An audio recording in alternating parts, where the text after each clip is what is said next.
So let's get into the nuts and bolts of what makes Steve tick. And again, I have his book here. It's called I wrote that one too, A Life in Songwriting from Willie to Whitney. Man, I can't recommend a book more. But Thank you. right from the beginning of the book, we really get to see what makes Steve tick, and that is plasmic bubbles of all things. I was like, in my notes here, my wife was looking at my notes the other day, and my notes say colorful plasmic bubbles, sixth sense, I'm an alien. And she looked at that and she went, I hope you know what that means. And I was like, I sure do. But let's try to explain that to the people out there. What are these colorful plasmic bubbles that you have experienced your entire life? Well, you know, I only remember, I can only remember as far back as I remember, but I do know that when I closed my eyes, even in the crib, my mother told me that I would be singing and humming um, uh, and banging my head against my hand to the music. I think she thought I was epileptic or from another planet. But the truth is, I saw these uh, colors when I heard music. And whether it was music that I was creating or music that was coming over a radio or a TV. And, um, and I just assumed everybody, you know, did that. It wasn't until much later that a psychiatrist friend of mine, we were having dinner, and I was explaining how, I hear these songs before I write them down, and I was explaining the colors, and I described it as like a lava lamp, those bubbles kind of going up and down, except mine go in and out. And he said, "Oh, it's that's synesthesia." And I said, "Oh God, am I going to die?" And he explained to me what it was, and it's just a crossbreeding of the senses. And I think he said 4% of the population experiences it, and in different ways. It's not just music related. Some people can have a cup of coffee, and all of a sudden one of their other senses reacts to that. Mm-hmm. So it's not limited to just vision. It could be taste, it could be smell, and it's called synesthesia. And so, as this extra sense that you're experiencing, I mean, like you said, this was just natural to you. You didn't know that Mhm. everybody else wasn't experiencing this too. How much did this extra sense kind of lead your path at a young age, musically especially? I think a lot, because I'm totally self-taught, and because I was able to kind of, hard to explain, but I almost visually see the intervals, and because I was so into what instruments of the orchestra did on records. I would tune the vocalist out and tune the song out. I would just like to hear what the strings were playing, what the horns were playing, what the woodwinds were doing. And so my instincts were to be an arranger, and so visually I could see the intervals between the notes. They weren't notes, but they represented the notes to me, and it helped me a lot in understanding uh, the instruments of the orchestra, how to uh, write string lines as opposed to horn lines. Yeah, I think it was invaluable to me. And your older sister was a musician at the time as well, so she had a lot of influence as well on a young Steve Dorff. She's playing music around you, I assume, pretty consistently. So how is that shaping you as well? Just having that almost like an ear to kind of explain what you're seeing and feeling and hearing to her, and her feedback to you. How invaluable was that? Well, my sister really, she took piano lessons, which I never did.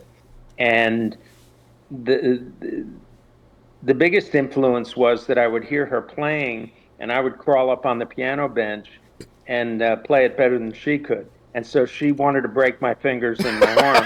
And so, other than that, she wasn't much of an influence. So was there no sounding board there from her? Like, No, not really. She was almost 10 years older than me. So um, it was just, I would listen to her practicing the same piece over and over and over. And instinctively, I'd say, okay, your time's not great. And you're not really phrasing that note right. And she thought I was a weirdo too. So so you're over there just being Simon Cowell over there in the corner, and exactly. There going you up go. there and playing it better than her. Um, Yeah, there. just for the sake of our audience, I got to let folks know Steve grew up in the New York City area, and ultimately that was a huge thing for you too, because your beginnings in your music career started in New York City. Can you tell the story about how you ended up at a publishing firm at a very, very young age, writing songs in the city, right? Yeah, I was writing songs and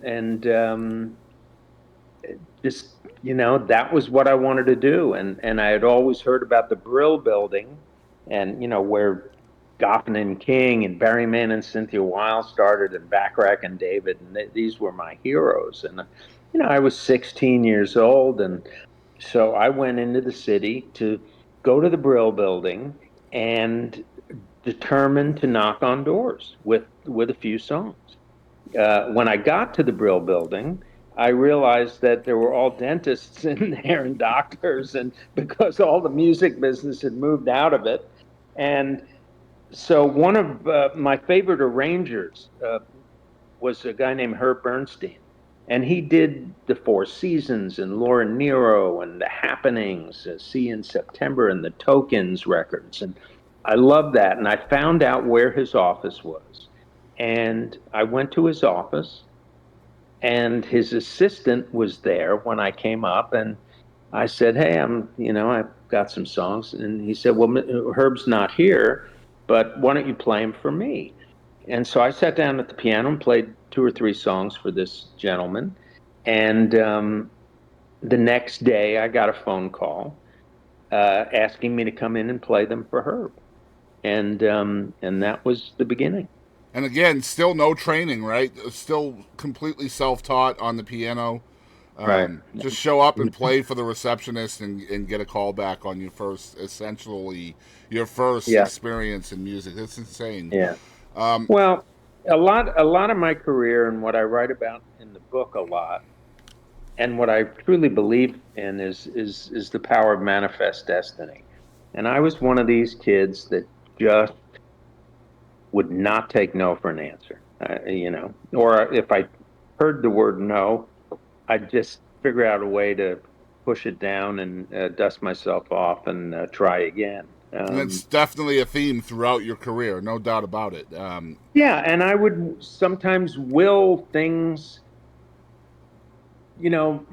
myself to be in the right place at the right time, or it just happened. Call it luck, call it serendipity. But I do believe that's a big part of anyone's success. It's what Bob Ross called happy accidents, right? There you go. There you Yep. go. So ultimately, you end up at university for something completely different than music, simply because I guess your dad didn't feel like music was a viable choice as a career. So you end up choosing veterinary medicine, which, I mean, when you're seeing Yeah, that plasmic bubbles in between music and between scenes and stuff, that's probably not going to go well, right? right. Yeah, that was just to appease. Right, right. Back then it was. My parents were World War II.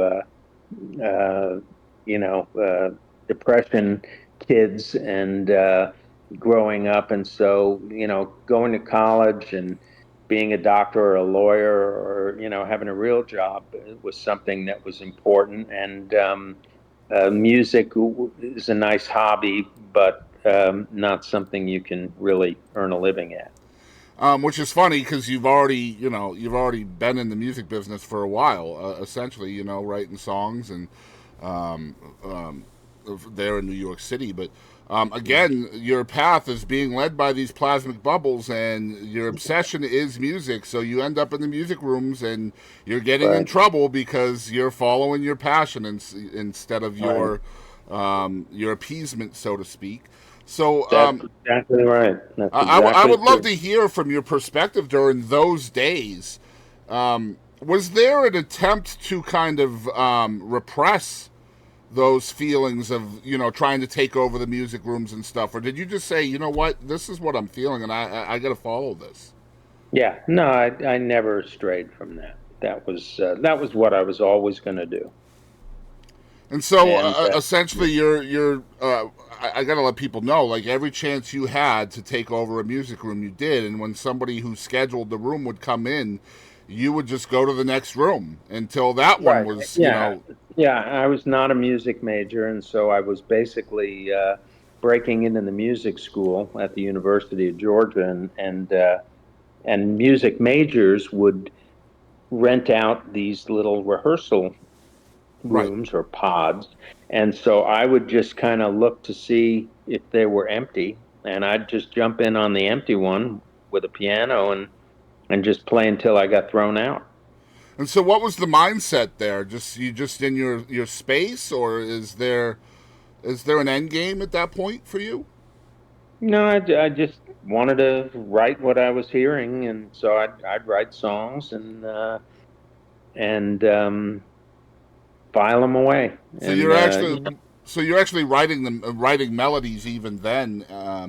How are yeah, you kind of keeping those for posterity? Because of course you don't have cell phones and things back then where you can just no. record No. what you're hearing.